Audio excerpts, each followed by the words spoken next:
Every bloody time. Mid-conversation, mid-chat, he just goes, right, we're going live. And then that's it. We're gone. I was like, oh, fine, I'll stop what I'm talking about then, shall I? It's because you're always talking, Andy. That's the problem. Good evening, everybody. Welcome to November Foxtrot, episode 190. This evening, we are joined by Harry from the 10th Legion Airsoft team. Say hello, Harry. We're basically going to be having a chat with Harry to find out more about the 10th Legion. This is one of our meet and greet episodes, giving us a chance to get to know some of the characters and people within the MilSim and Airsoft community across the world. Obviously, Harry's not from across the world. Harry's from England. We'll be chatting to him and getting to know. So, Harry, do you want to introduce yourself first? Kind of give us a taste of who you are, who the 10th Legion are, etc. Lovely. Yeah, I think I've got before I start, I've got a bit of a double. I don't know. I can hear it twice over. Getting feedback. Yeah. Before I start, I've got a bit right. Okay. Double. I don't know. I can hear it twice over. I think it's yours. Yeah. Me. No, I think so. Have you got your headphones plugged in properly? It literally, as soon as we went live, this was working perfect like 2 minutes ago. And we go live and it just goes, yeah, nah, screw you. It literally, as soon as we went live, this was working perfect. Like, oh God. Nah, screw you. Yeah. This is typical. Typical. That's right. Well, we're sorting that out. We're joined in the chat tonight by Gavin, Steve, Harry Badger, Les Plain, Gus, Kenny, Pegasus, Roscoe. Gavin, careful. Mike hates feedback. I don't mind feedback. Don't be rude. Shane, hello. Feedback. Don't be rude. Andy, what's the latest with Blackstone? While Harry's sorting his comms out. So it's being built. Let's put it that way. We've got the test games this weekend, which are going to be really grand. That's sorry, Harry. But, sorry, mate. I had to mute you for a second. All I can hear is myself.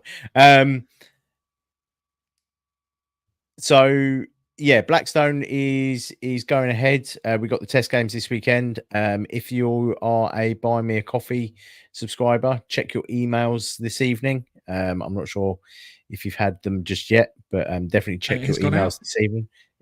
Check your emails now. No, we've changed mics. Let's see if we can. I can't unmute him now. Let's see if that works. We've changed mics. Let's see if we can... Nope, that didn't work. It's definitely going ahead. The site is looking really good.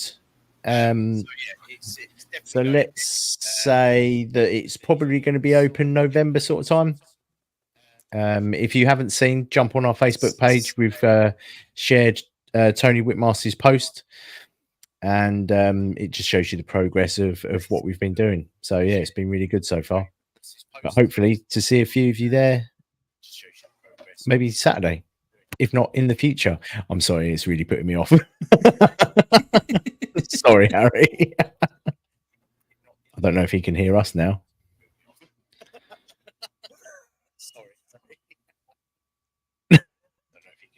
Harry? I think he can hear us because I can hear us.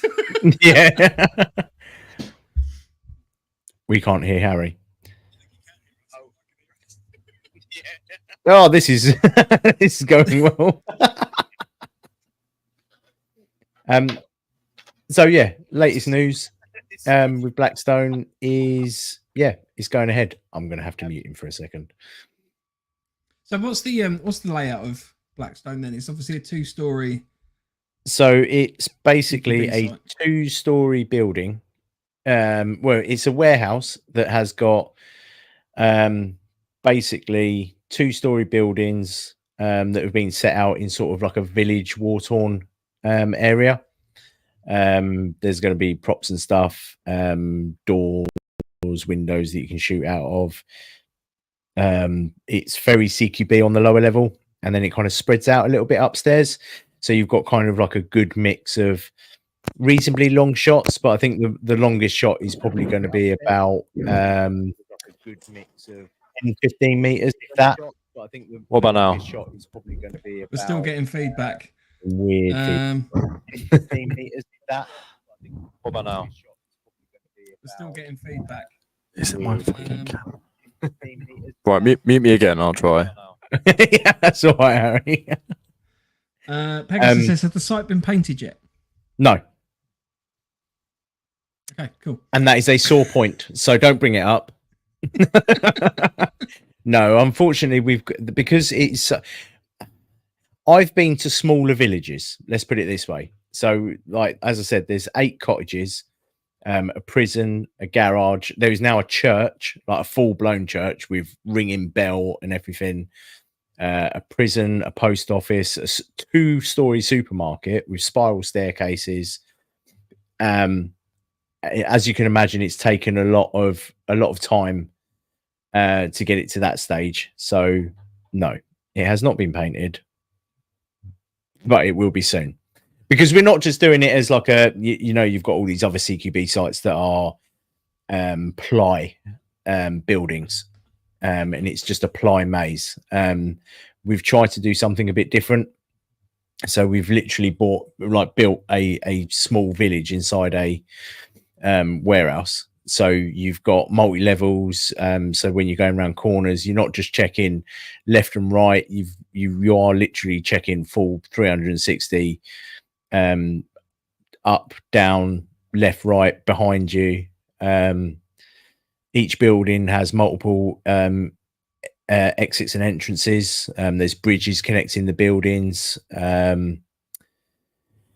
So yeah, but then it's all going to be wallpapered, so it's going to look like proper houses. There's going to be sofas, fires, not firefires, but like fireplaces. I saw some fireplaces in some of the photos that were. Yeah, it's looking pretty cool.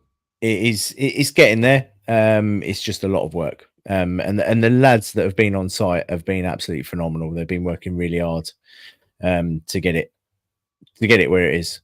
I haven't. I've just been turning up and bossing people around. But so we've been quite fortunate to be asked down to come and attend and visit sort of the site this Saturday. So no doubt there, hopefully be some photos and stuff that we can share. Yes, we will have photos. And we will talk about it a little bit more next week. So it's very exciting. Have a little bit of chance to test out our CQB skills. Yeah. And with the week, just to pre-warn everyone, the week before the grand opening, we will have Tony Whitmarsh on to go through everything, how he's designed it, what he's spoken about. So, yeah, something to look forward to. Future episodes. Right, let's check back in with Harry and see how he's doing. Harry, how are you doing? How are you doing? Something to look forward to. Future episodes. I don't. It's playing funny about this, mate. I'm doing you once, and then 10 seconds later, and then again.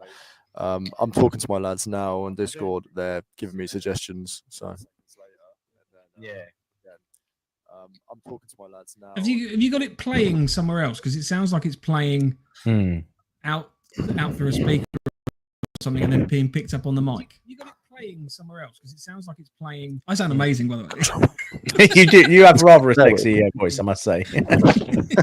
We will mute you for a second, and then just give us a thumbs up when you might be ready. Voice, I must say. My laugh is hideous. I hate my laugh. My laugh makes me sound like a 12-year-old child. That's fine. There's nothing wrong with that.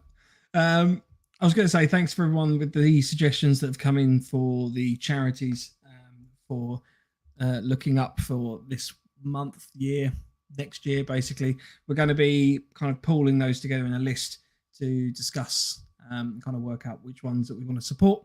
The plan for 2025 at the moment is quite exciting. So to give a little bit of an idea of some of the things that we've been contemplating, we're going to be coming up with a 2025 November Foxtrot patch.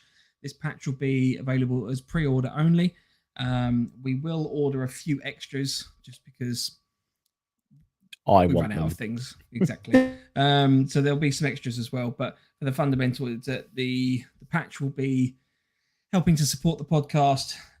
If we can kind of get to a point where, you know, we become cash benefit, i.e. we're not in the red all the time, the money basically goes back into the podcast. We'll be using that money for buying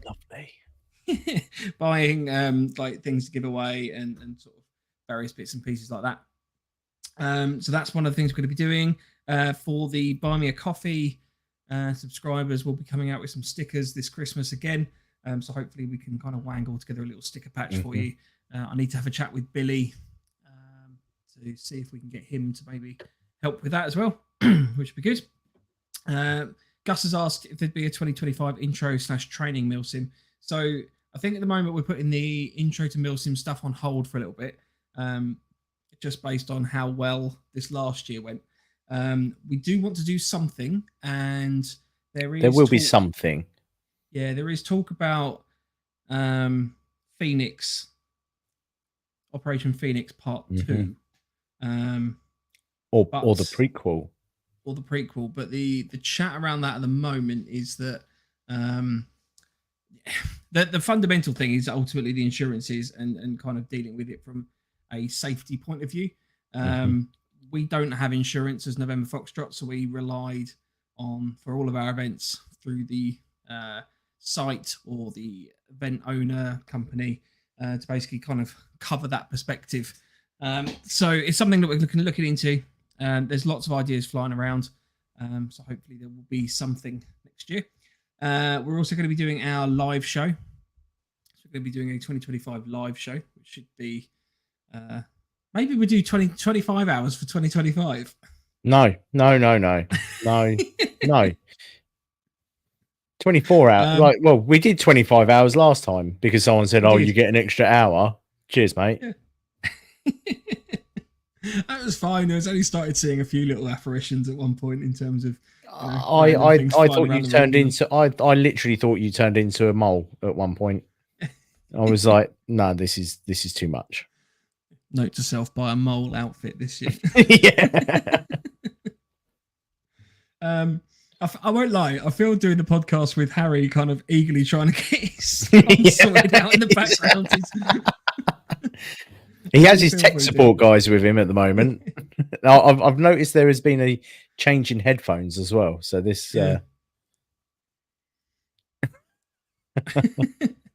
What else? There was going to be something else that we're potentially doing next year as well. Shop. I remember now. Oh yes. We're looking at merch. So like proper merch this time. Proper merch. And having an online shop. The biggest thing with merch, and whilst I know it sounds like a silly thing to say, but it's just having the logistics behind whatever you're selling. Because it's easy enough to come up with the concept of, oh yeah, cool, we want to sell this. Fine. But then you have to have a platform on which to sell it. You need to have the logistics in terms of A, making sure you've got stock to sell, and then ultimately, you know, being able to have someone to actually ship it to you. And we're pretty lazy. Like after the podcast, we're not pretty lazy. It's just got too much else to do. We have real lives. It's not just all about you lot. So yeah, we'll be hopefully coming up with some bits and pieces. So Les asked, the 24-hour show, will you be selling tickets for it? Now, we've got a couple of venue offers open to us. And I don't want to give too much away, but there might be areas that you can go and play. Come and see us live through the window. We might even have live guests popping in. There's a lot that needs planning, but it is something that you may be able to attend. And if you want to buy a ticket, we can make a ticket for you, Les. That's not a problem. That's fine. If you want to buy a ticket, we'll sell you a ticket. Sorry, I was just trying to help Harry in the back chat. Yeah, so there's a lot of exciting things planned.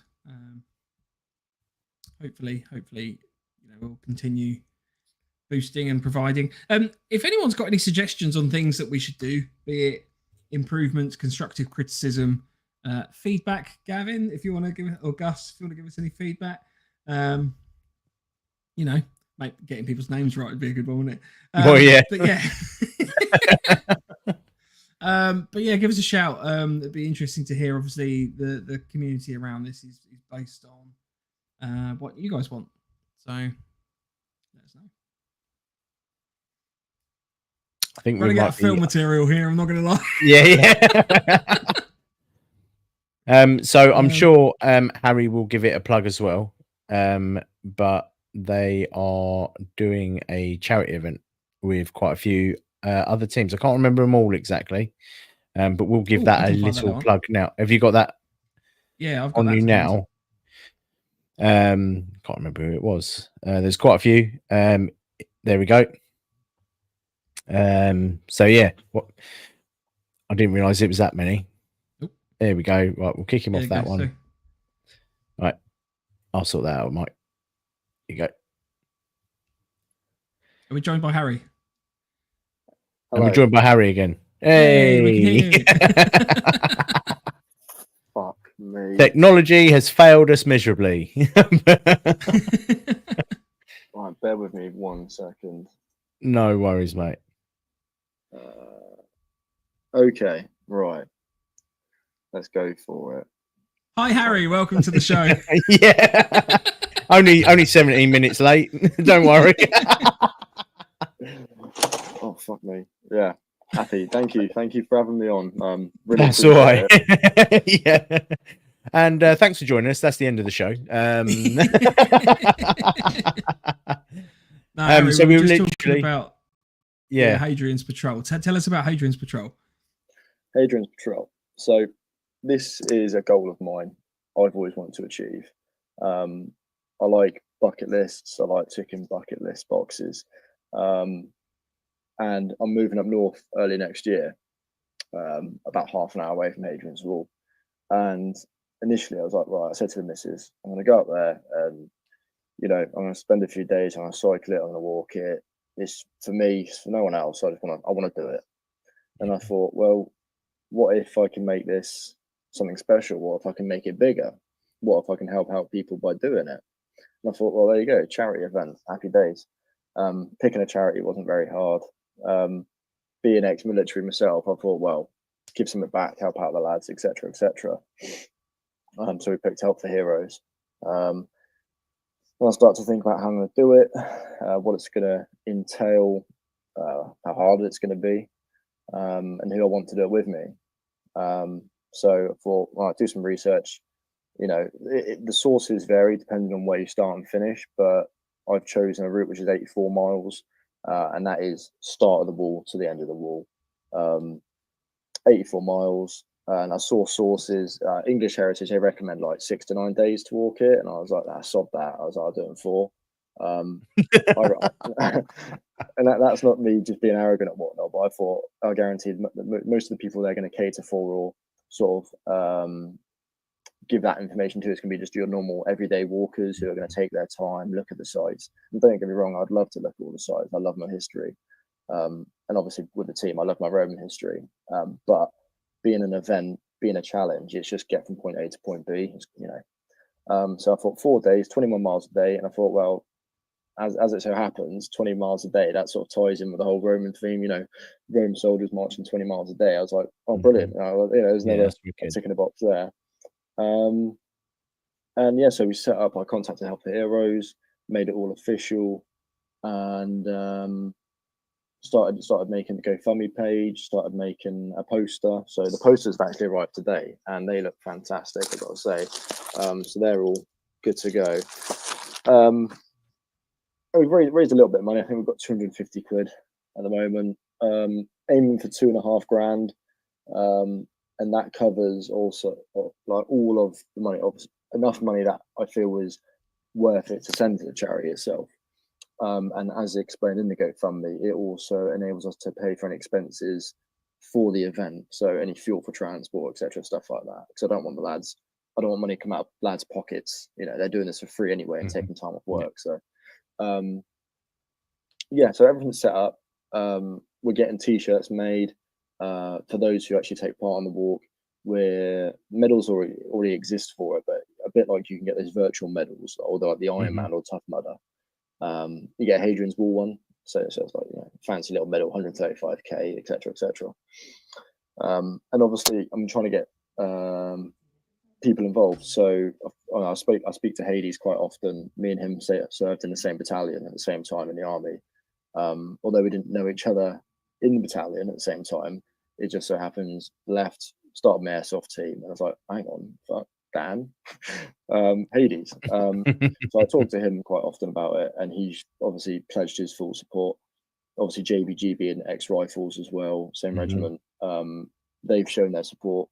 And then the other ones, the other logos I put on there is obviously myself, Spec Ops, which is run by a guy called Mike down here near us. It's not our go-to site, but it's a very good site. He caters for the team really well. We hired it recently to do an event.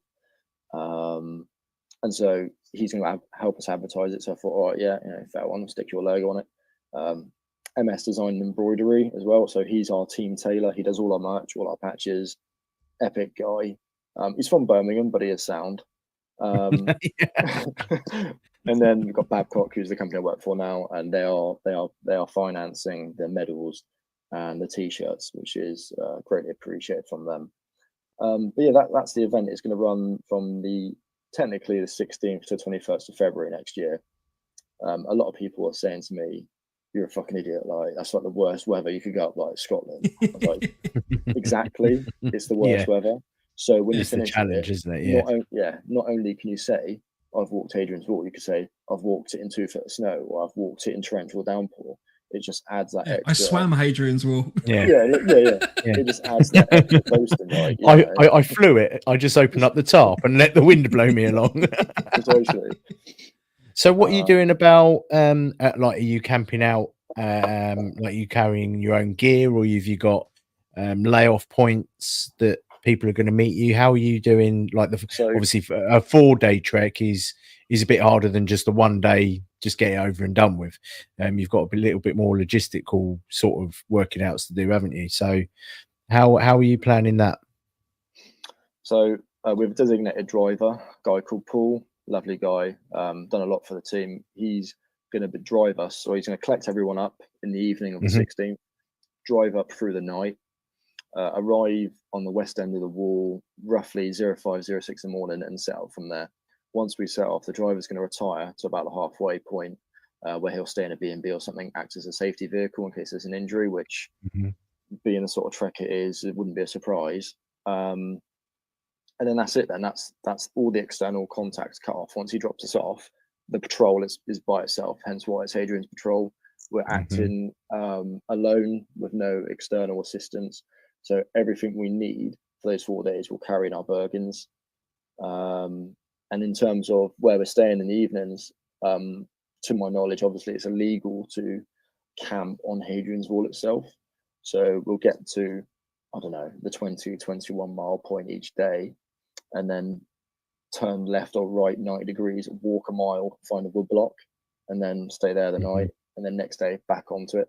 The only justification really we have for that is obviously with a charity event, you get a letter of authenticity or letter of authority, just proving that this is a genuine event with a number and whatnot. So if we do get an angry farmer chasing us with a pitchfork, we can go, well, you might be angry, but this is for a good cause. So that's just show it to the pit bull. Yeah. What are you going to do about it? Obviously, you know, we're all grown ups. We're all, none of us are dickheads or anything like that. We're going to respect the ground, the area, the locals. So all we're asking really for those people that we are going to be on their land or whatever is just one night, please, and we'll be off in the morning. But that's the plan really, and just keep on trudging through. You know, we plan to sort of patrol or hike about 10 hours a day. And if you're averaging about 2 miles per hour, that makes it 21 miles ish. If my maths are right, probably not. But yeah, that's how we're going to roll it really until we finish, and then find a nice pub and have a pint. Stupid question, because my geography is terrible. Is Hadrian's Wall in Scotland or or not the UK, in England? Because I know the wild camping's legal in Scotland, but I wasn't sure. where it sits? I know it used to be the boundary at one point in time, but it's a good question, well presented. I'm not entirely sure. I Google don't want to answer that in case I'm wrong, to be honest. No, that's fine. I shall have a Google. Yeah. No doubt the comment section will just go mental in about 5 minutes. And went, oh, you're such an idiot. Of course it's here. Literally. Right, Harry, so obviously we missed a bit at the beginning. Who are 10th Legion? Who are you? Give us a kind of a synopsis of that. Right, okay. So the 10th Legion, we're a MilSim Airsoft team. Within the reason or what makes us a MilSim team is the members. It's all to do with the members, the lads. Myself and a number of other members of the team are either serving or ex-serving. And with that, they bring real world first person experience and knowledge. So instead of just going into a game, Ramboing it or just playing it rather casually, we'll utilize real world tactics, formation, skills, and drills to help win the day, and just bond better as a team, enjoy it in that sort of play style. Some people may not enjoy it, some people thrive in it. That's what sort of we believe separates us from a lot of other teams that we've met, especially. Obviously, there's other MilSim teams out there with different levels of seriousness and what they what they might be quite relaxed on, we might be a bit anal on, and vice versa. But I believe we've sort of got the sweet spot where it is a game at the end of the day. Of course, you're there to have fun, and we, like I say, we implement real world tactics, skills, and drills, formations, but we adapt it to airsoft, so it's actually practical. Because if you've served, or if anyone's served who's watching, you know full well, you try and do a section attack in airsoft, you're just going to get absolutely destroyed. But in real life with real live ammo, it works. Hence why it gets taught. So you've got to adapt all these things so it works within airsoft. Sometimes it does work, sometimes it doesn't. We've done lots of training sessions with the lads where we've done it. The lads enjoyed it, but I thought this is never going to fucking work. Or we go, actually, if I change that a little bit, this is going to be fucking mega. So that's where we get that's where the heart of the sort of MilSim spirit, so to speak, comes from, is by some of the members who share that knowledge and experience. And we sort of try to bring everyone up to the same sort of level or understanding or competency as the lads who are bringing in the knowledge. So the 10th Legion, the name and the theme, so that's my fault. So I like my history, I like my Roman history. And it was not long after I got engaged from this, actually. I thought, well, I want to make a team, and there's 4 of us at the start, 4 of us. Well, one of who is still a friend of the team, the other 3 have just disappeared. I thought, let's think of something, or think of a theme which fits well in a military environment, already has a structure, could potentially already be an interest to some people, and something that's proven to work. And I thought, well, only the original army in the entire world, or the only original professional army in the entire world, which would be the Roman army. So I chose that. And obviously, with that, you've got, if you really want to get into detail, you've got the whole army formations, you've got the structure, you've got the ranks, names, colors, logos, symbolisms, all of that already exists. Nothing needs to be created out of thin air unless you want to. So within our Discord, if you were to look at it, like a lot of serious teams Discords, you've got it all set out. Ours is a bit different. Instead of a squad leader, we'd have a centurion. Instead of a 2IC or a lance corporal, we'll have an optio. And then obviously instead of a private or a trooper, you've got legionnaire. So it follows the exact same doctrine as the British Army, modern day, in terms of section strength and sizes, but with the Roman sort of flair to it, the Roman theme to it, and that's what, again, that helps separate us out from everyone else that I can think of. And because of all this combined, you get some people who absolutely love us, you get some people who absolutely hate us and they can't stand us, and I think it's absolutely hilarious and I love it. Nothing better than a keyboard warrior. It's brilliant. So you'd say you're a Marmite team? 100%. Yeah. That is the best way to put it. Lovely. The funniest thing is, though, I've never met someone who hates us. So whether that's because they don't show it in person, or you know, make of that what you will. But no one's ever openly come up to us and gone, "I fucking hate you guys. You're a bunch of fucking sad cunts," or whatever. But it's yeah. They might do tonight. They might, yeah, after today, yeah. Oh, I know you. I'm going to ask a question here, and I promise you, I'm not taking the piss, right? Yeah. Have you guys kind of reenacted the whole turtle formation? I can't remember the exact name of it, but you know, where they all kind of bunch up. Yeah, please tell me you've done that, because that'd be amazing. No, oh man. What, all with breaching shields? Just breaching shields. No, I feel like we get a lot of hate if we attempted to do that and publish that media. To be honest, you wouldn't get it from us. We'd do that would generally be cool. Yeah, we'd be behind. But no, like any company, organization, team, or even individual, you're going to experience your trolls and your keyboard warriors. Mm-hmm. We've definitely experienced our fair share. Some of it, I'll put my hand up to it and say, yeah, it's probably my fault. And some of it is purely just trying to grab attention and get you to bite. But yeah, it happens. And the best policy we've sort of found out is just don't respond. Or if you have to respond, say, all right, hold your opinion, come down, do one of our MilSim events with us, and then tell us your opinion then, see if you change your mind. And whenever we've given that sort of opportunity, they always back down and disappear. So Mike just sends pictures of his arses. Arses? Yeah, that's another way of doing it. He has multiple arses. I mean, I'm trying not to make it about us, but I'll never forget when we were at NAF one year, and someone just came up to us and said, "Oh yeah, you're the guys that do November Foxtrot." Shit. Just walked away. I was like, all right, thanks. Constructive. Yeah. As soon as you put yourself out there on social media, you're going to get someone 100%. Eventually sending abuse your way. But no, back to the topic. I digress. So that's sort of who we are as an outline. Our logos, our patches, they stand out, and then they're made to, which is a sort of bonus, being the colours, either gold and red or the subdued green and black. We also have, but they stand out. And again, NAF. A lot of the lads from the team who go to NAF, as soon as someone sees a patch, whether they like the team or not, they recognise it. There you go. Yeah, it stands out. Obviously, that's a bit of a negative sometimes when you're in a bush trying to hide, or you're holding out a position and someone sees your patch. But I think it's worth it in the long run. Do you have a proper banner though? A banner. So we do have a standard. Yeah, so we have a Roman standard. With the eagle. No, so it's the team. It's the team logo, but in. I don't know. I think there's a picture of it on your Instagram. I'll find it. Probably.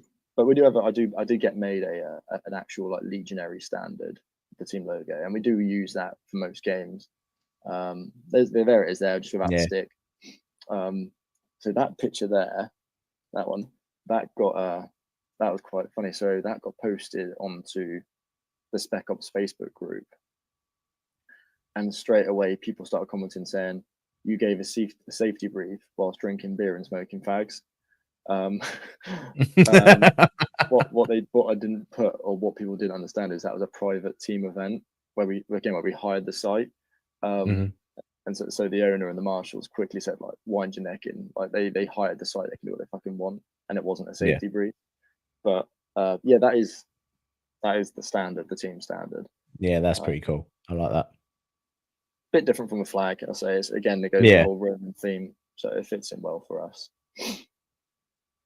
But yeah, no, that's in terms of who we are. Like I say, we have 24 active regular members, with 5 reserve members who either were active regular or they just can't commit fully to time at the moment. Like any team, we have certain requirements to join and stay and be classed as active. But being 24 strong active, I can't remember if we did look it up. we're either one of the, if not the largest MilSim team in the south of England. Yeah, I was going to say that's quite a large number for active, like all active. That's quite a large number. At Ground Zero, which is our sort of we call it's our main site. You know, we do that every other weekend. We regularly field at least 10 to 15 blokes. So even if we are at our smallest at GZ, we are still the biggest team there, which is quite amusing. So we always have a good turnout. It's very rare we'll have a low turnout below like 8 or 9. But that's just, it just shows anybody how dedicated the lads are, how keen they are. And we're not just a team as well. It's not just Airsoft. I consider us, and I think the lads consider us, we're a family. I know that's a bit cringe or a bit stereotypical, but we really are. So a lot of the lads, we know each other's wives, kids, friends. You know, we hang out outside, we work near each other. We go around each other's houses, go out for meals, go drinking. So it continues off the field. It's not just I'll see you Sunday, and then I'll see you in 2 Sundays' time. It's I'll see you Sunday, I'll chat to you Monday, or I'll see you Monday. You know, one of the reasons I started the team was because, you know, the older you get, the less friends you get. I thought, you know, I've got my missus, happy with that, but I've not really got many friends that I can go and just hang out with. I ain't got any hobbies. So I thought, you know, what's a better way to make friends than find a hobby which more people exactly. Cheers, Gus, man. Yeah, so lads have made friends in this team, you know, friends for life. And it's not thanks to me, it's thanks to the team. The fact that it exists, it's that community where people can come to do something, but then find out there's more to it. And then again, they just thrive. And it just, you know, you ask any of the lads in the team and they'll tell you what the team's about and what it means to them. And I think for the most part, they'll say it means quite a lot. Hence why they're still in the team. But I think that's half of it, though, isn't it? You if you've got a team that gel and you're friends and you chat regularly, it makes being out on the field so much more easier. It's definitely something that definitely binds a team together. I definitely agree. I mean, like I've always said, I don't recruit dickheads. Every bloke in the team is solid and is a friendly person and is a nice person to get on with.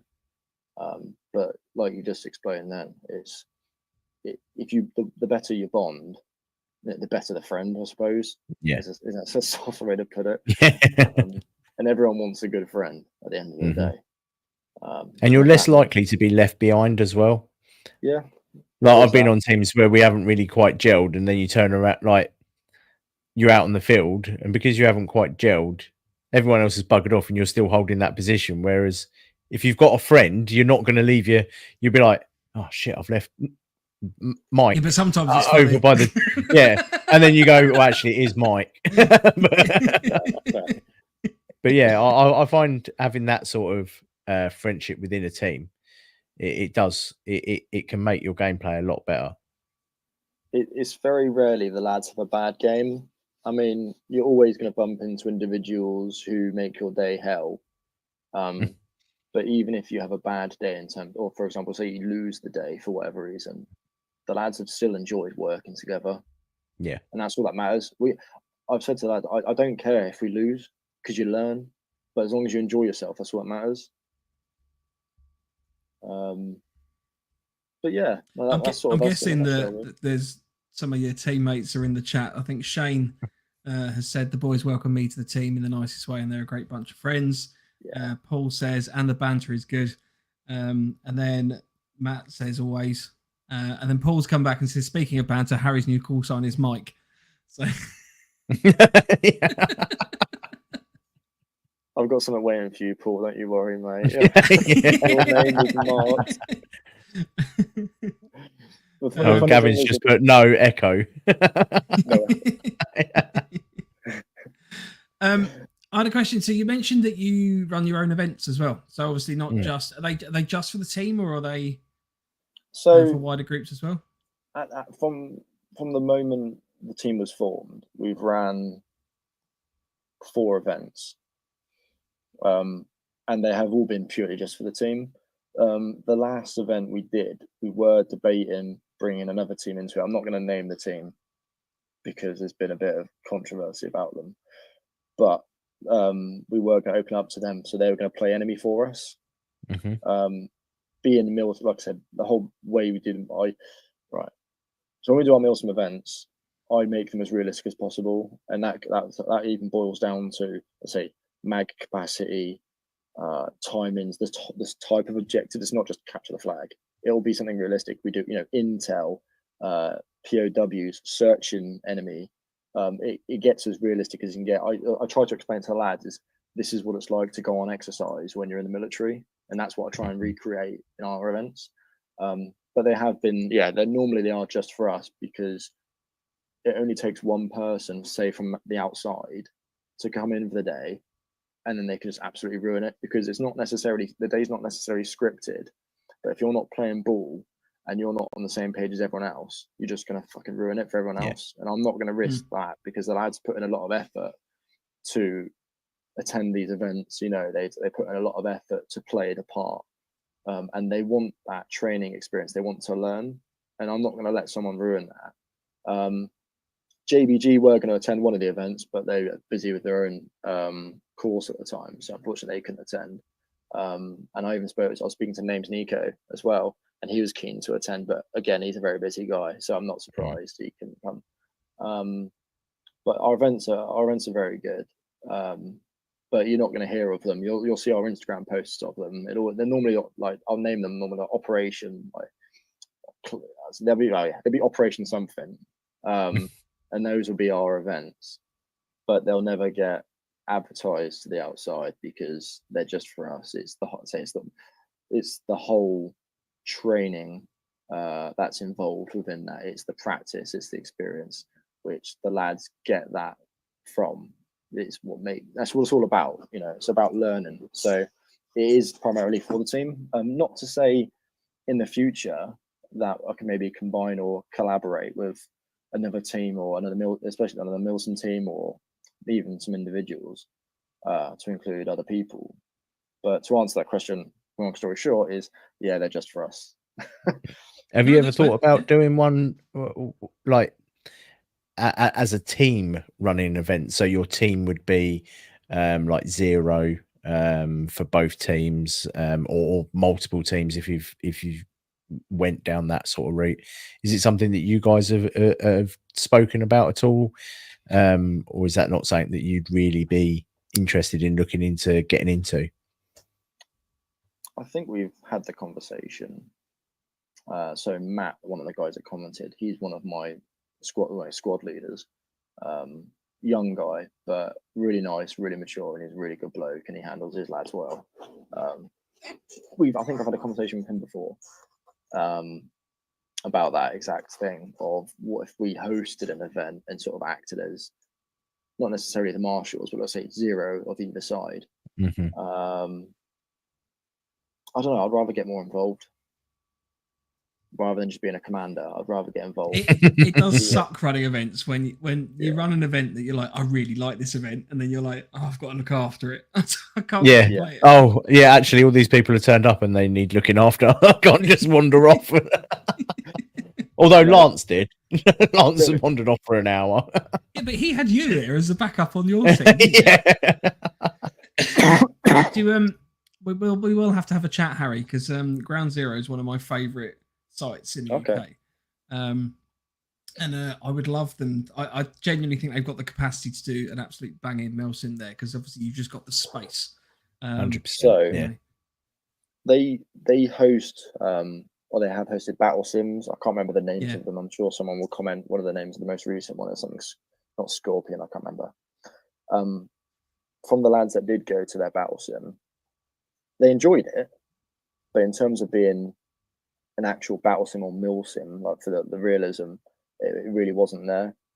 And like I say, I won't name them, and we spoke about them before, but we've looked at rules, and we've looked at companies who run like what you'd call official MilSims around the country, and the way we play on our MilSim events and the rules we have, are so much stricter and so much more realistic, we find it absolutely pointless to attend these other MilSims, because it's like, I'm trying to train my lads to work with 30 rounds a mag and to, use all these skills and drills. And then you'll go to one of these events where it's just a bit more of a serious skirmish game, where you might have to wear a certain uniform, or you might have to, the objective might be a bit more realistic, or the game time might be a bit more realistic. But other than that, it's just a skirmish.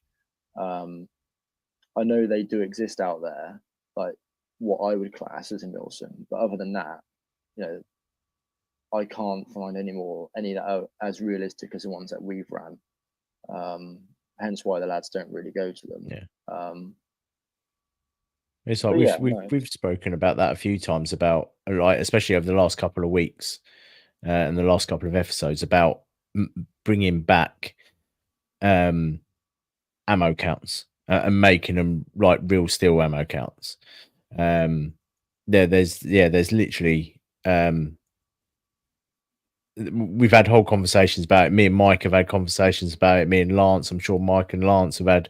Everyone seems to be on the impression that it's something that seems to have disappeared.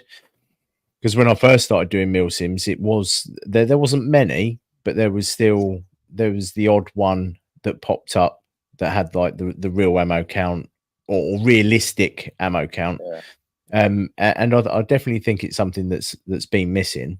And hearing that you guys train on that level is quite intriguing and interesting.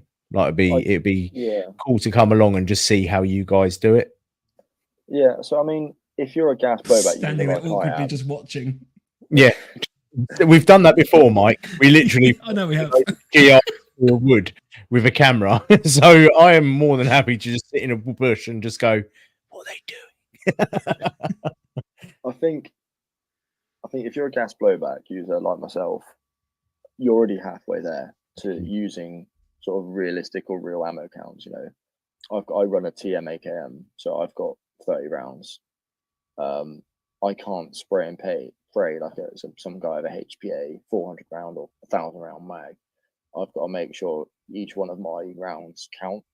So 90% of the time, me as an individual, I'm massively disadvantaged.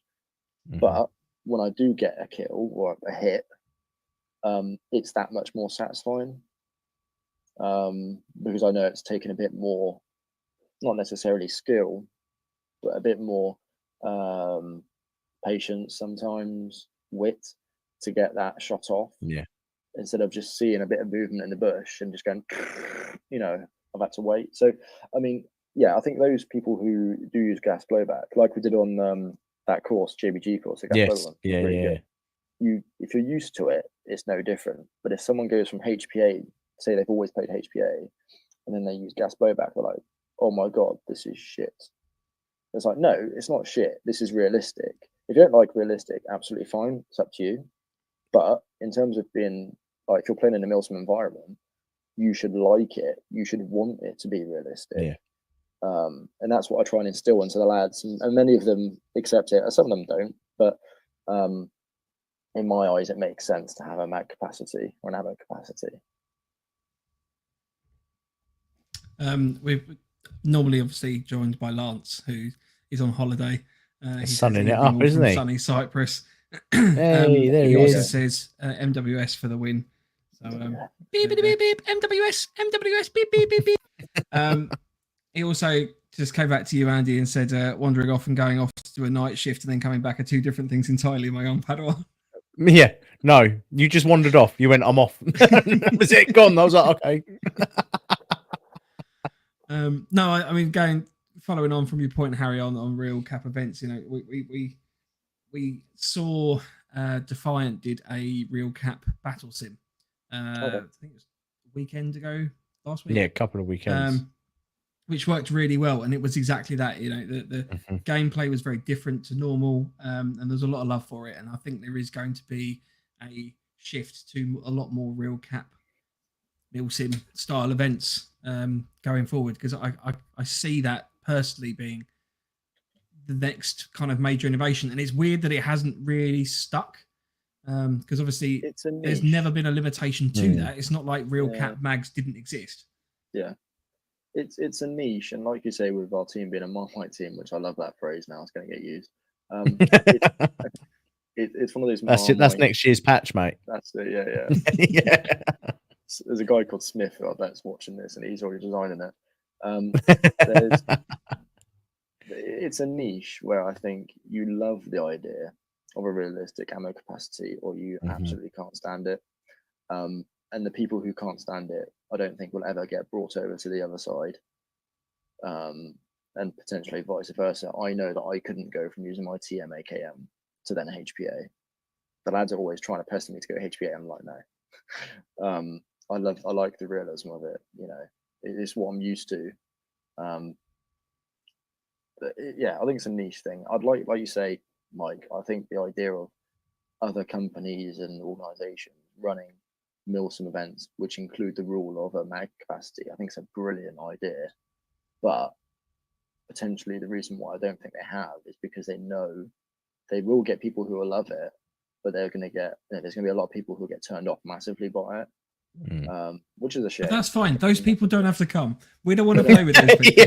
We want to play. And don't get me wrong, like I always get the piss taken out of me on this show because I have run events with high caps, I've run mid caps, and I've run low caps. To me, you'd have different capacity magazines depending on the game. If you're going to run around on a skirmish, you know, ultimately you're going to be up against kids that aren't reloading. They've got little box mags on their rifles and things like that. So, you know, a mid cap, 170 rounds for that sort of style of event, perfectly acceptable in my eyes. I appreciate it's not for everybody. But low cap mags, having run that low cap event and a number of other events prior and things like that, it is different, and it makes a massive difference when everyone's on the same playing field on that front. Well, going back to Andy, and I mean, when we did that gas blowback course at JBG, obviously it was very much CQB. I mean, it was as close as you can get, and you're engaging people from like half a meter away. It was brilliant. If you were going up against the enemy team who had no mag limit or they had HPA, no doubt the team that was gas blowback would probably get destroyed. You know, but as we were all gas blowback, it was brilliant. It was really Charlie and I did an amazing job. I hope they do more of them, more gas blowback courses. But 100%. It makes a difference. And it made it work as well, because obviously because of that we were like on the training course we did the where we're moving in pairs, and then one person either had to reload or they had a stoppage.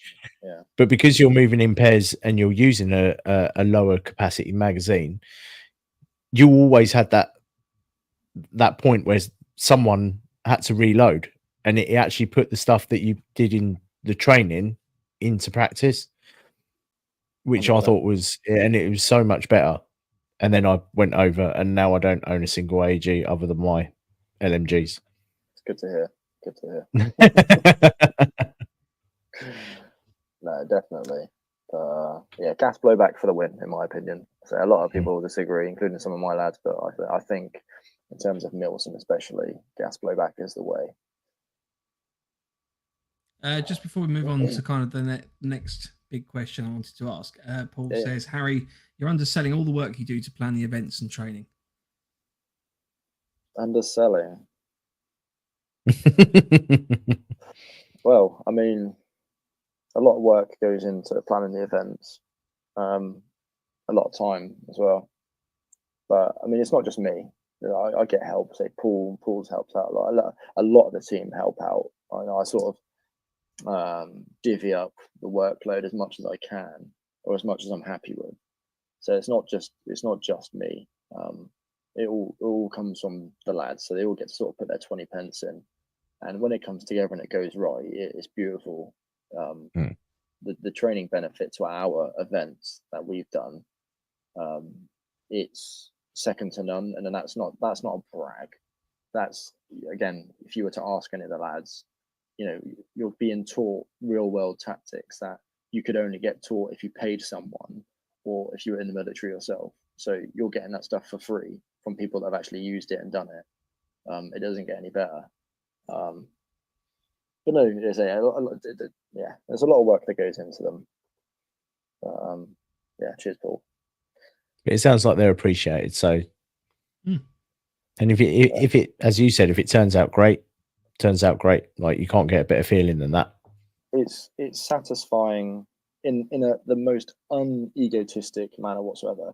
It's satisfying knowing that someone has learned something and someone has bettered themselves because of you or something you taught. And it's great seeing people progress, whether it's in life in general or particularly within the team. For example, Gus, who's in the chat, when he turned up in the team, he didn't have a lot of gear. And then you look at him 6 months, a year later, and I don't know how much money he spent, but because of the team, he got so into it and he's so keen and he's a really good bloke.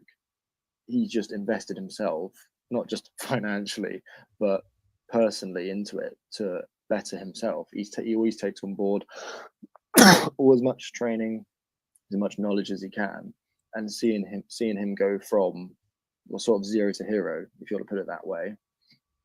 It's humbling, it's really nice. It's a positive change.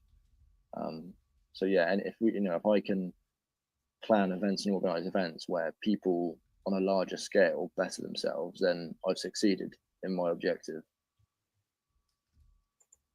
Yeah, definitely. So, the next thing I wanted to ask you about. So there's this wicked picture of this creation on your Instagram. Yes, which we spoke about earlier.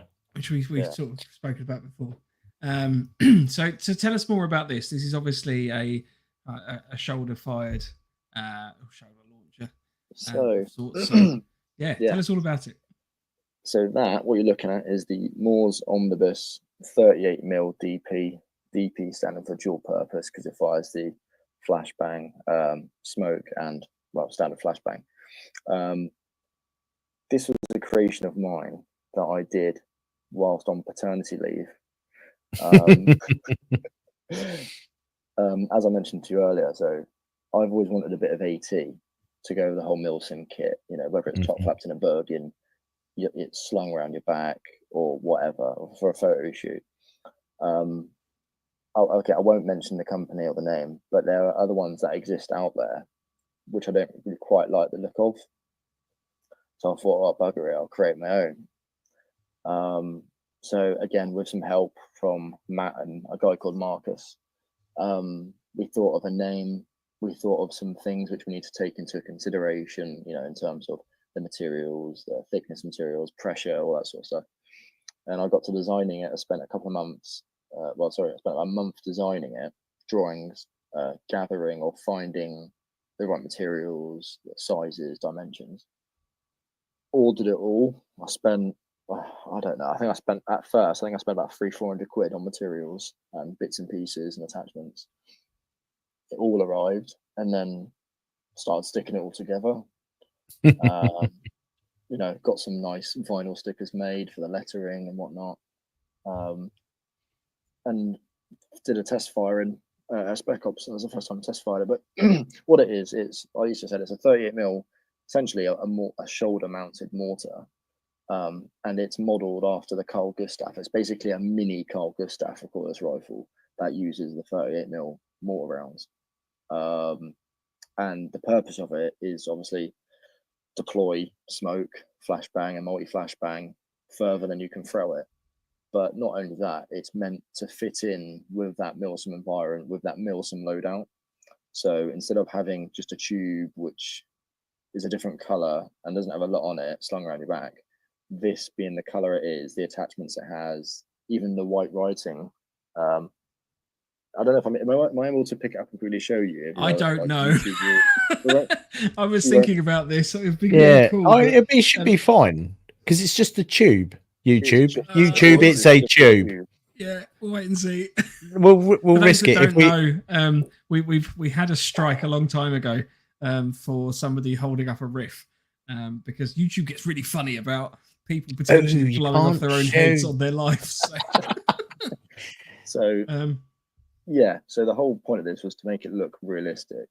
So that's everything down to the sort of attachments, the sort of sights you have. So obviously you've got flip up ladder sights like you would do. Like you'd have it on like a sort of grenade launcher, potentially not so much on a rocket launcher, but because obviously it's not exactly a direct fire weapon, it's going to have a lot of a drop of trajectory. Having a ladder sight assists with, you know, compensating for the drop. But you know, the stickering, the lettering on this side, I don't know if you can see it very well. You've got what you would have on an actual AT4 anti-tank launcher. You have like basically an idiot's guide instructions. So that's the sort of detail I went into when I thought about designing it. Is I want someone to pick this up or look at it from distance and go, fucking hell, that looks like real.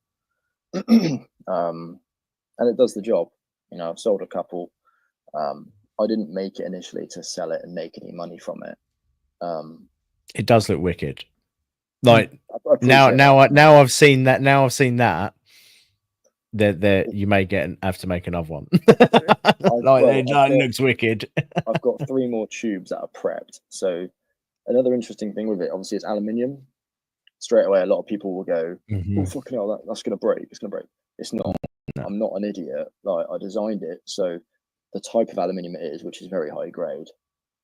Hence why the price tag's a bit more than you'd think it would be. But the type of aluminium, the thickness, and then the end cap. So because it's aluminium and I'm not a welder, I'm not going to risk welding aluminium. So what I do is I force tap or force thread steel end cap into the end of it, which whenever I've done it, it's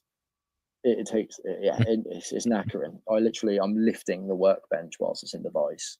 That's how like much strength it takes, or how much force it takes to force thread that cap in. And then I secure it with JB Weld, which is brilliant stuff. Love JB Weld. But it's solid. I say that one there, that's probably fired. I think of it in money instead of actual single rounds. I think, how much money have I spent on ammunition? $1 million.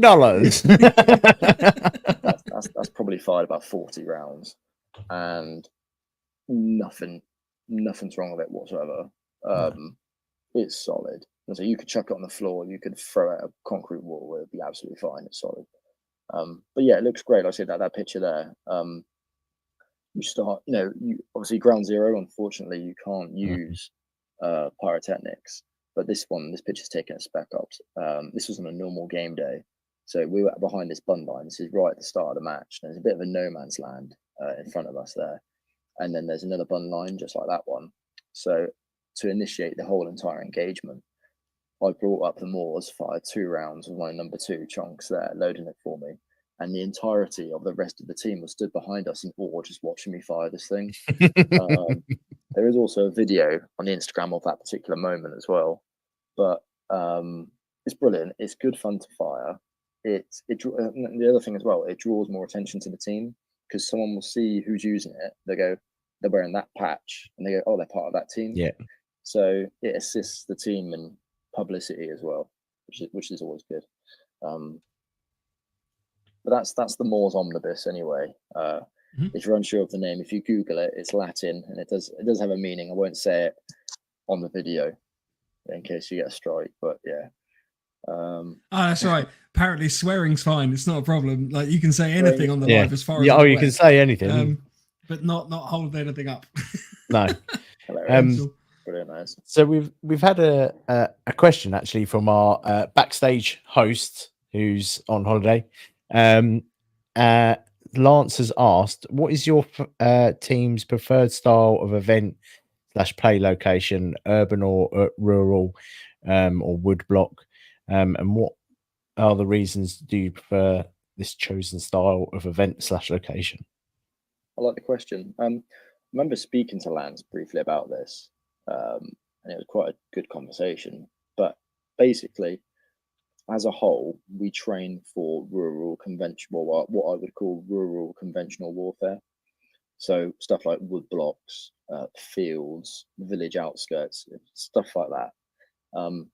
Although our members do attend JPG courses and do enjoy CQB, and having been taught CQB in the army, we do utilize those skills and drills, because obviously they're much different from a conventional or a more open ground type of warfare. It makes more sense to me because the majority of sites that we attend are more or less woodland and more open with a few scattered buildings or whatever. Therefore, me and the other people with military experience teach more conventional tactics. So moving in open ground, moving in wood blocks, fighting in wood blocks. We do teach CQB, so I won't name him, but we've got a guy who's a serving Marine in the team, and he teaches CQB for me. And just like JBG, he's up to date. So when I was teaching CQB to the team, and then he was witnessing it, he was like, "Your drills are like well out of date." I was like, "Really?" He was like, "Yeah, that stuff got binned like 5 years ago, mate." So he teaches up to date skills and drills for CQB in particular, and he's really good, as you can imagine, being a serving Marine. He's all over it.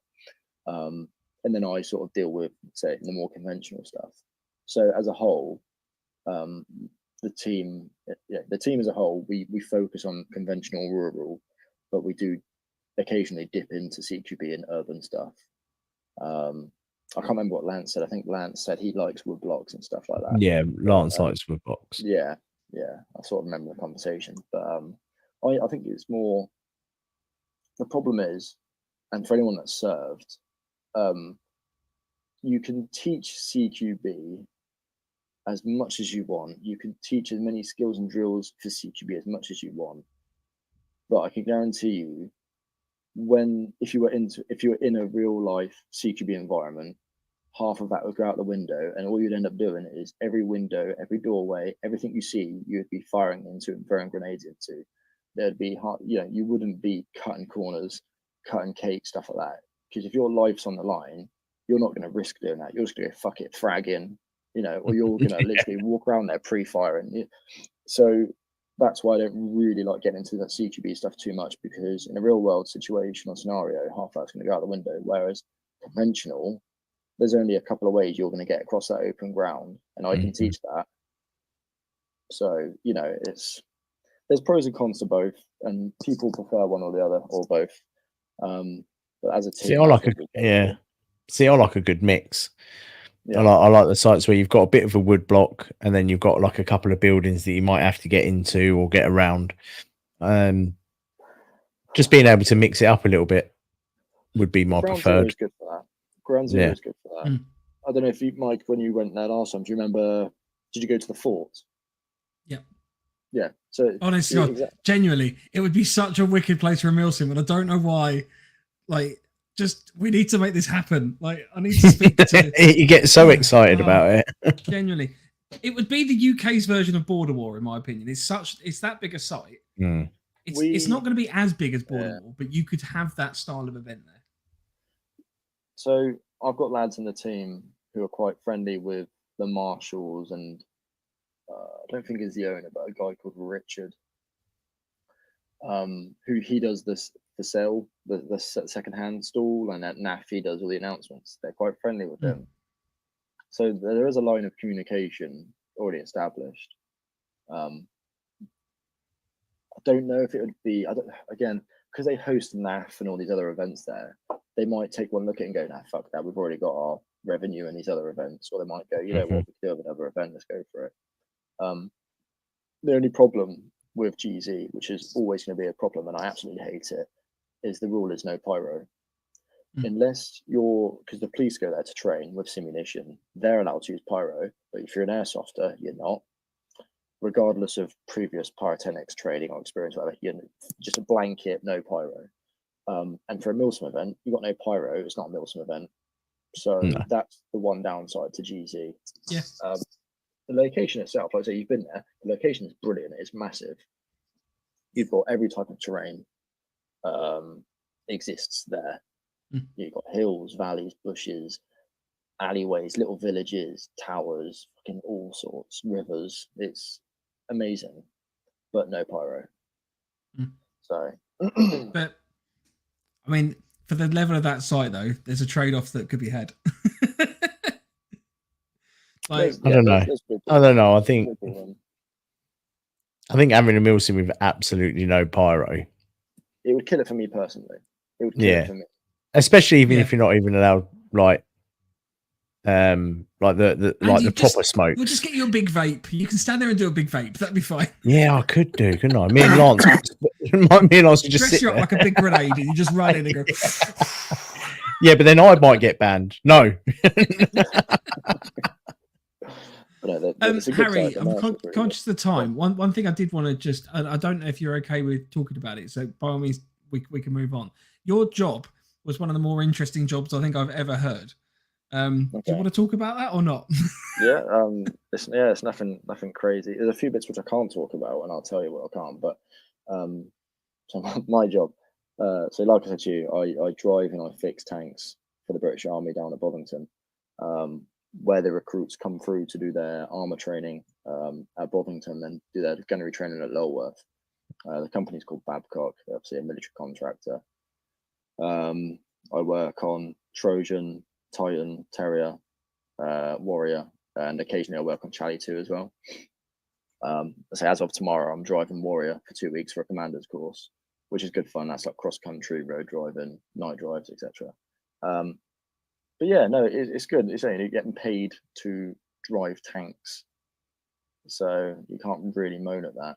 And another reason I like it is because it keeps you in that military loop. You know, I'm day to day, I'm working with what they call the customer squaddies. So I'm working with them. They go, "Oh, I've got this Charlie. It's fucked. All right, cheers, mate. I'll fix it, I guess." It's that sort of deal. So you're basically an aftermarket Remy. Yes. Yeah. Wish.com Remy. But better paid on and better stocks. No. The pay is not good, to be honest. And people think you're in my crew. So I'm gonna be what we call the engineer crew. So we deal primarily with Trojan, Titan, and Terrier. But again, we fiddle with Warriors and Charlies.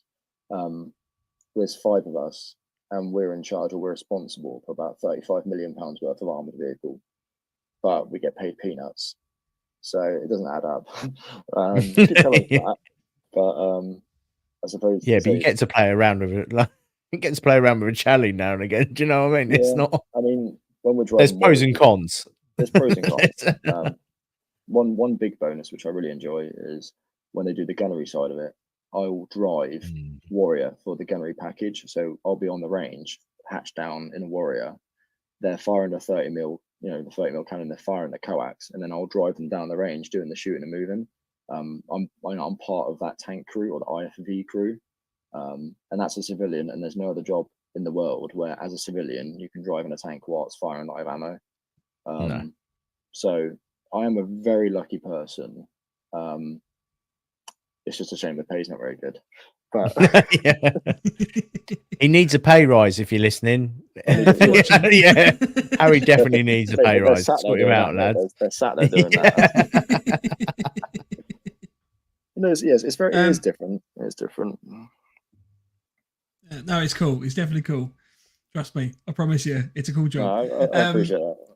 That's right. If we've got time for a couple more questions, so if you want to throw anything in the chat, please do so. You can throw a little cue at the beginning. If you want to get in touch with 10th Legion, you can find them on their Instagram at the 10th Legion _airsoft team. I don't know if you have a website or anything as well.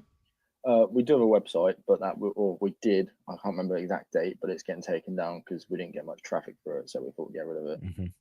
But if you want us, just contact us on there, and you'll be speaking directly to me.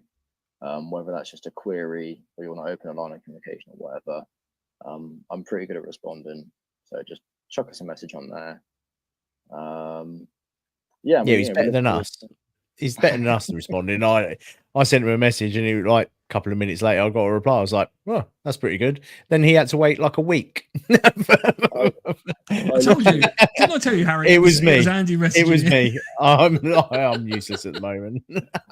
Well, I say at the moment. It is what it is, isn't it? It is what it is. Yeah. If you wouldn't mind me saying, so with this Hadrians Patrol thing, this charity event going on, if people who are on our Insta already or they see it through here, all I can ask is if you wouldn't mind sharing it, just trying to get as much attention for the event as possible. I say, it's all for a good cause. You know, everyone knows who Help Heroes is and who they are. It's and what's the best way for people to get that money over to you if they want to pledge anything to you? If people wish to donate, any donations are appreciated. Best way to do it is go to our Instagram, and there's a GoFundMe link in our bio. That's the easiest way to do it. Or if you see our stories, there might be a link there, or if you're able to get the QR code off any of the pictures you see. But yeah, easiest way is just go to our Instagram, and it's right there on our bio. Perfect. Yeah, you'll have to send us a couple of the pictures of the posters, and we'll get them thrown up on ours as well. Yeah, get the word that'd be good. I'm trying to get Dan over from Hades Airsoft. Obviously, I was speaking to him the other day, and he's really keen for it. He wants to fly over to attend it. Obviously, he wouldn't know what to do in the wet anymore, would he? He'd be like, "Oh, I'm not used to this." He did comment on my promo video for it, saying, "Yeah, cheers, that weather's really selling it for me." Yeah. And this is when he turns around and says, "Why don't you come and do it here?" Like, oh well. Literally. But no, he wants to come and do it, but due to his back injury, he got on tour. He doesn't know if he'll be able to, but that'd be pretty mega if he can come over and we can have a catch up, me and him and whatnot. And obviously Charlie, he's worse than you for comms, honestly. Like trying to get. Oh, what Charlie is, yeah. He told me how keen he was. I was like, all right, I'm trying to give you information about it. Yeah, just radio silence. I was like, Roger. You should see the conversations that me and him have. We could literally say, "You all right? How are you? Yeah, fine." That would take 2 weeks. He is awful. But yeah, so we might get some of the JBG guys on it. It might get Hades on it. And then say that'd be good. Getting all the ex-Rifles boys together. That'd be mega. Definitely keep us posted with how it goes, though. Definitely, that'd be really interesting. No, 100%, mate. When we're actually on the event, I will be doing some sort of, I don't want to call it a vlog, but we will be going live like every day whilst we're hiking. Having a chat, just talk about anything. So there will be updates. We get loads of good pictures, etc., etc. And I'm buzzing for it. Glad you said that, because there was a question from Les that I was going to throw back in from the beginning, which is, will there be a live feed? Yeah, no. Even if it's pissing it down, we'll find a way that there will be a constant live feeds, or there'll be certain intervals of live feeds during the event. But no, like I say, I would happily do this whole thing by myself, but luckily I've got a whole team with me to back me up now, so it's even better. It's going to give you that motivation as well, isn't it? Yeah, 100%. And another interesting thing about it is, obviously, apart from myself, we've got a guy, I won't name him, but we have a member of the team who's ex-IDF, who's taken part. We have a guy who's ex-Portuguese paratrooper. I'm pretty sure there's one more, I can't remember off the top of my head. So it's a bit like NATO, really. We've got like loads of countries in NATO and just random people all taking part. It's brilliant. Just a multicultural charity event. So it ticks that equality and diversity box. Yeah, good to go. But yeah, no, happy day. I'm buzzing for it. Can't wait. Yeah, it sounds really good. And like Mike said, like, we do genuinely wish you have fun and the best of luck with it. No, I appreciate that. 100% will. Yeah, we'll take care of ourselves. Once paydays come around, I'll certainly chuck a little donation your way. Definitely. I've just got to wait for payday. Yeah. I think that's all of our concerns at the moment, really, isn't it? I don't even know what payday is. You get paid? No, that's the trouble.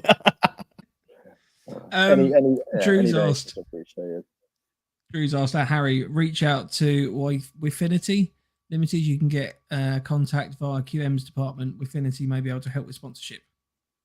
Roger. Thank you, Drew. I'll bear that in mind. Like I say, I'm going through my company, Babcock, at the moment, who are going to finance the medals and the custom event T-shirts. I'm also going to try and get some money out of them as well towards sponsorships and donations. But no, I'll definitely give them a shout as well. Cheers, Drew. But, if I can get as many people involved as possible and raise as much money as I can, the more the better. Yeah, definitely. But no, yeah, if this one goes well and we get enough interest, there's nothing stopping us from doing another one somewhere else, you know. So I'm always Hadrian's Wall the other way. Yeah, back to front. Yeah. Do it in the summer when it's nice. Yeah, backwards. there is another Roman wall north of Hadrian's Wall. I think it's called like Antonio's or the Antoine's Wall. I can't remember the name of it, but that's even longer than Hadrian's Wall, so that could possibly be the next one. Yeah, potentially. We'll see. A little bit further north, there's Steve's revetment. Yeah, and colder and wetter. Yeah. Bring it on. Well, thanks ever so much, Harry, for obviously joining us on the show today. It's been an absolute pleasure really chatting good. to you. Well, thank you. Just to remind anyone, if you want to get in touch with Harry at 10th Legion _Airsoft team. If you want to get in touch with the show for any constructive criticism or positive feedback, then feel free to do so. Or if you just want to insult us. Either or. @hotmail.com. Instagram is at November _Foxtrot _NoFo, and the website is novemberfoxtrot.co.uk. You can also contact us on our own individual Instagrams of at 9volt airsoft, at callsign _quartermaster, or to get in touch with Lance at the _punished _1_. Next week, I think we're going to be chatting the differences between Blue 4 and Op 4 at events. So if you are relatively naive to that, or maybe as a refresher or anything like that, or even just discussing the kind of general rules, loadouts, all that kind of lovely stuff relating between Blue 4 and Op 4, then feel free to join us. It'll be back Wednesday at 8 o'clock. In the meantime, Harry, we normally finish the show with some closing words, which can be some profound words of wisdom. They can be a joke. They normally ain't. So, as our guest this evening, we invite you to come up with some closing words. Wow. Okay. I'll tell you what. Actually, I have got one. I'm going to take it from. So our team have some values and standards, and one which I quite like is regardless of whether you're airsofting or working or spending time with your family, is to always have courage. And that's physical courage and moral courage. Whether you're being, if it's airsoft, you're having that physical courage to storm that door, get into that building and close in with the enemy, or the moral courage to alert your friend, to tell them that they're doing something unsafe. And, regardless if they're your friend or not, you're stopping them from doing that. And that takes courage, because you don't always want to annoy your friend or pick up your friend if there's something bad, but always have, be courageous, always be courageous. And that's, one of the things I try to live by. But yeah. That's cool. I like that one. I'm just quickly because you mentioned at the beginning there's some people that don't like you. Les also asked what gives people reasons not to like you guys, because things like that, it's very hard to kind of say, like, oh yeah, people don't like us because we've got values. Yeah. Oh yeah. The easiest answer to that, and the easiest answer is there's always going to be someone who's jealous of what you have, or what you've got, or who you are. Mm-hmm. And when you're jealous, you can get bitter and petty, and that normally represents itself as a keyboard warrior or a troll. So at the end of the day, I think it all boils down to jealousy. I could be wrong, but I think it's just jealousy. They see we have something good going, they can't have a bit of it, so instead of being able to have a bit of it, they try and pull it apart and pick it apart. I think that's the easiest way to put it. Yeah. Lacking courage and lacking integrity. Or intelligence 90% of the time. So on those closing words, which are genuinely some of the most profound I think we've had in the last 2-3 years. Ever. We shall see you next week. Say goodbye, guys. Yes. Cheers, bye, guys. Thank you. Ciao. Bye. Stay NoFo. Bye, Lance. I don't want to cut you off this time, Andy. I'm going to wait until you stop talking. Oh, I could keep going for hours.